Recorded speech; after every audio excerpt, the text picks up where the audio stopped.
Students, so we are back in our second term, and now we are on chapter 6, that is Festivals of India.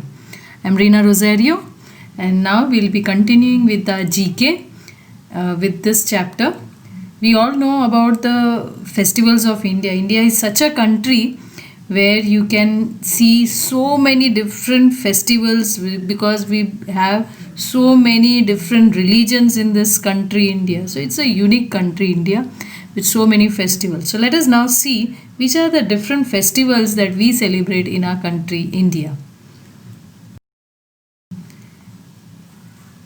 Now the clue is given to you and you have to identify according to your textbook, that is on page number 27. The clue is given to you that it is on the 13th day of the month of Chaitra. That is, Chaitra is the Hindu calendar. This festival marks the birth of last and the most important Tirthankara of a religion who preached non-violence. Okay, so that is Mahavir Jayanti. Mahavir Jayanti, a preacher of the Jain religion, and he is the person who abandoned everything and he was the one to preach about non-violence. Nothing with violence he achieved. Okay, like how Mahatma Gandhi had the same way. So he being the last teacher of the Tirthankara community he was known as Mahavir Jayanti, and they celebrate this day as Mahavir Jayanti. The Jains celebrate this festival as Mahavir Jayanti on his name. Come on, let's move to the second one. Now see the clue. It's a Tamil festival which marks the end of the harvest season, and it is celebrated on the first day of the Tamil year. Okay, so the harvest season is over. Everything, cutting, wooding, everything is done, and now they begin their new year with this day. So as soon as the harvest season gets over, this people of Chennai, they celebrate that day as a new year. From that day the new year begins. So everything, all the grains, everything is new, and the year also is new, and that day is known as Pongal. So where they make delicious food, they dress up good. So that festival is known as Pongal. Pongal. Come on, let's move to the next one. Now this is a Muslim festival that marks the end of the pilgrimage to Makkah. So Makkah is a place. So in that place, it's a holy place, sacred place, where people of Muslims, they believe that going till Makkah, the sins and everything are washed. So it is a end of that fest. So they have this fasting that they do. So that is the end of that pilgrimage, which is known as Eid Mubarak. So that is Eid ul Adha.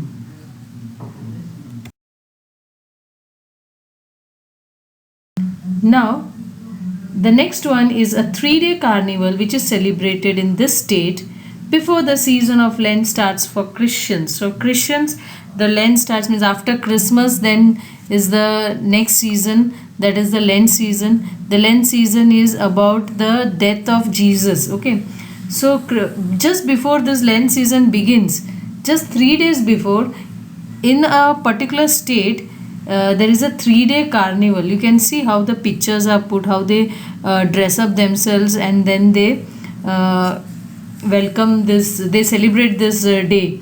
So this carnival traditional begins with the triumphant entry of King Momo. So it is a very joyous entry of this particular king of that state. Okay, so his entry is known in this 3 days. They celebrate, even the cruise and everything is decorated. So you have to name the state, and the state is Goa. Now this is very interesting. This god is worshipped by people who labor with their hands to make a living. Okay, like you have different people, those who have their garage, they use their instruments Without this instrument they cannot earn. If they don't know how to use this instrument, they will not be able to. Like people, those who work on machines, they have their instruments, so without those instruments they cannot live. So instrument is their earning, their living. Okay, so they worship this particular god, and this particular god has also made the Lord Rama's bow, Dhanush. Okay, he has made the Lord Ram's bow and arrow. So that also he has made. So who is that? That is Vishwakarma. Okay, so on that day Vishwakarma is a person who is been whose puja is been done. Okay, moving to the next one. It's a 10-day festival. This festival is very famous. Everybody knows. That's a 10-day festival celebrated with great enthusiasm in Maharashtra. Because it's in Maharashtra, the people celebrate it more. It marks the birth of the elephant-headed god. So you all know the story about this Ganesh, and falls on the 4th day of the lunar month of Bhadrapada of the Hindu calendar. So Bhadrapada is also a month of the Hindu calendar, and it falls on the 4th day. So every year the date is not same. It is according to the Hindu calendar. So the entry, as when you bring Ganesh to the mandap, that time also there is a big procession with big people, and the crackers and colors are being played, like so. With great enthusiasm they welcome him. And when it is the Visarjan day, then also it is the same procession. So while coming and while going, it has the same number of procession, or the same more number of people with the procession. So that is Ganesh Chaturthi. The next one is Guru Nanak Jayanti. It's a celebration of the founder of the religion. That is the Sikh religion was founded by this Guru Nanak, and the festival is known as Guru Nanak Gurpurab and Guru Nanak Jayanti, it's called. Now the follower of the people, those who are there of this Guru Nanak, they follow the 5 Ks. Like it is written in your book that they have the followers wear the 5 Ks. So what are they? What do they do? Kesh. They uncut their hair. Kesh means hair. So they don't cut their hair. They tie it up, and then you can see the turban on their head. Then is the Kara. You must have seen the Sikh people. They have a steel bracelet that is called Kara. Then Kanka. Kanka is a wooden comb which they keep with them. Then is a Kacha, is a underwear, that is cotton underwear that they wear. Like how olden people they used to wear, the same way they also wear. Then the last one is Kirpan. It's a steel sword they keep with them always. So they follow this 5 Ks. So this festival of Guru Nanak is known as Guru Nanak Jayanti.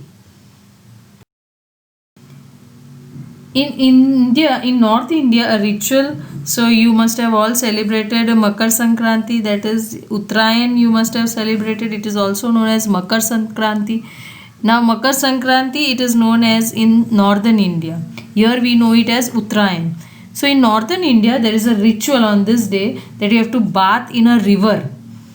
Okay, and the women who are there, they apply kumkum, red color kumkum, and haldi they apply, and on the foreheads, on each other's foreheads. And then the children, those who are there, they fly kites. And these people on that day, they eat khichdi. Whereas we of Gujarat, we eat undiyu or ubadiyu, puri and jalebi. That is what we eat here on Makar Sankranti. Okay, and we call it as Uttarayan. So we don't play with haldi, kumkum and all. But yes, we fly kites, we eat chikki, tal laddus and all. Okay, so that is what we eat that day. So it is different from north and from the west. Moving to the celebration that is of Hindu spring festival, when traditionally these people they wear in yellow and they worship Saraswati, the goddess of learning. Okay, so this particular day, it is the it is the beginning of the spring festival, and on this day, this Hindu they traditionally they wear in yellow color as the spring. Flowers of yellow also blossom, and on this particular day what they do is Vasant Panchami, they worship the goddess Saraswati, who is also known as the goddess of learning. The is Dhanteras. Okay, so what I used to think was that Dhanteras is a that is which we have this before Diwali, that 2 days before Diwali, that on that Dhanteras it is only worshipping of this money, the wealth, but it is not that. It is the worship of one god that is known as the god of death, Yam. Yam is a god of death who is worshipped on this day, that is just 2 days before Diwali, for prosperity and happiness. So prosperity is how you grow with more money and all. So that is why money has been worshipped, but actually it is worshipped the god of death, Yam. Yam is worshipped on this day for prosperity and happiness. So that is quite interesting, which is known as Dhanteras. Okay, this is also very interesting. It's an 18-day festival in Rajasthan, which is about a fortnight after Holi. So after Holi, the 15 days, you'll see that there is a festival that is in Rajasthan which celebrates the marriage of Shiv and Parvati. So Shiv and Parvati, like how we celebrate anniversary, like that they celebrate the marriage of Shiv and Parvati, that is after the Holi, and it's an 18-day festival, like having Mela and all those. Okay, so it is like that, especially celebrated by the people of Rajasthan. Now the next one, that is the last one now, in the month of Vaishakha, a triple blessed festival of the Sakya Muni's birth, his enlightenment and his attainment of nirvana is celebrated on a full moon day. So that is Budh Purnima. This Budh Purnima is a festival which has triple blessings, and the people of those who follow the Buddhism religion, for them this is a very important festival. Okay, so that's all for your now, that is the festivals of India. Okay, so we have seen 12 festivals, different festivals of different states. Hope so you all enjoyed this. So thank you and have a nice day.